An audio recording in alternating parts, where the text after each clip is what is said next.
માંગરોળ બંદર ખારવા સમાજના પ્રમુખના જણાવ્યા અનુસાર માછીમારો છેલ્લા 4 વર્ષથી 1 ઓગસ્ટથી માછીમારી કરવા જતા પણ ગુજરાતભરના માછીમારો દ્વારા સરકાર પાસે માંગ કરી હતી કે 1 ઓગસ્ટે શરૂ થતા ફિશિંગને લંબાવી 15 ઓગસ્ટ કરી દેવામાં આવે। ઓગસ્ટ મહિના દરમિયાન દરિયામાં ભારે તોફાન પવન વધારે હોવાથી માછીમારો દરિયામાં બોટ કે હોડી લઈ ફિશિંગ કરી શકતા નથી। ભારે વરસાદ કે પવનને કારણે માછીમારોને પોતાને જાનમાલની નુકસાની થવાનો ડર રહે છે।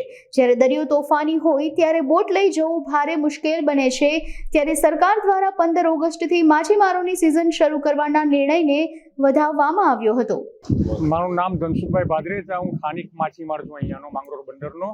જો 1 હાથની જગ્યાએ અમારે 1 હાથની તારીખની જગ્યાએ અમારે 15 હાથ આવી ને એ અમારા માટે સારામાં સારી તારીખ છે। અત્યારે બી તમે જોઈ રહ્યા છે કે દરિયો રફ છે।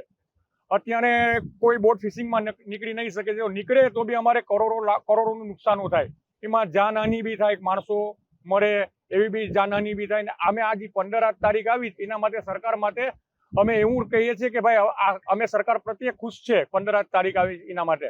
માંગરોળ ખારવા સમાજના પ્રમુખ ધનસુખભાઈ પ્રેમજી ઘોસિયા, અમારી જે ફિશિંગ સિઝન હતી 1 આઠથી ચાલુ થતી હતી। અમારી માછીમારોની માંગણી હતી કે અમને સરકાર 15મી ઓગસ્ટની તારીખ કરી આપે।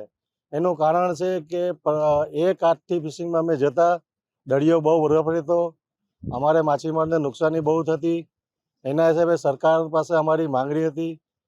આ માંગણીને ધ્યાને લઈ સરકારે અમને 15મી ઓગસ્ટ કરી આપી, જેના કારણે માછીમાર ઘણા ખુશ છે અને નુકસાનીથી બચી જશે।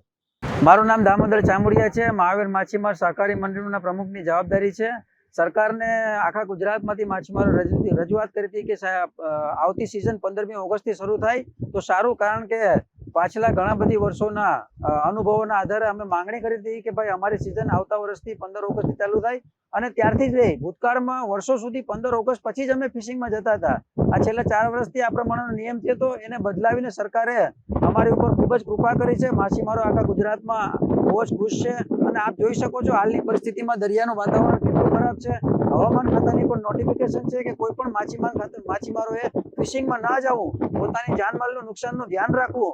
તો આ નિર્ણયને અમે ખૂબ વધાવીએ છીએ અને સરકારશ્રીનો ખૂબ આભાર માનીએ છીએ।